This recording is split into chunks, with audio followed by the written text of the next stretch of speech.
Hi friends, అందరికీ నమస్తే. పార్వతీపురం మన్యం జిల్లాలోని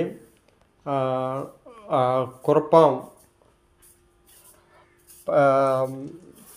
ప్రాథమిక పాఠశాలలోని దాదాపు 62 మంది పచ్చికమ్మల సంస్థతో పచ్చకమ్మ కాదు ఫుడ్ పాయిజన్ అయ్యి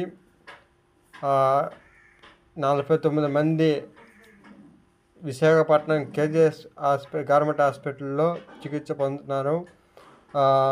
ఇద్దరు మృత్యువాత పడ్డారు.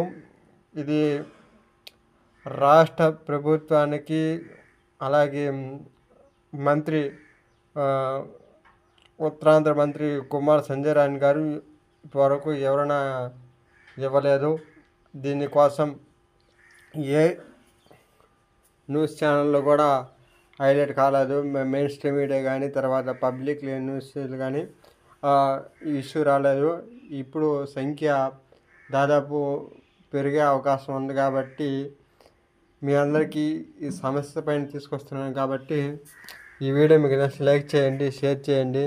అలాగే ప్రతి ఒక్కరికి లాస్ట్ చూసిన వారందరికీ ధన్యవాదాలు.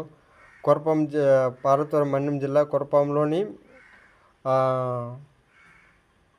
ప్రాథమిక పాఠశాలలోని 2 పాఠశాలలోని ఫుడ్ పాయిజన్ అయ్యేసి అక్కడ ఎంతగా జరగడంతో ఇప్పుడు రాష్ట్ర ప్రభుత్వం మేలుకోవాలని అక్కడ ప్రతి ఒక్కరికి ఆర్థిక సాయం అందించాలని కోరుతున్నాను. ఈ వీడియో నచ్చితే లైక్ చేయండి.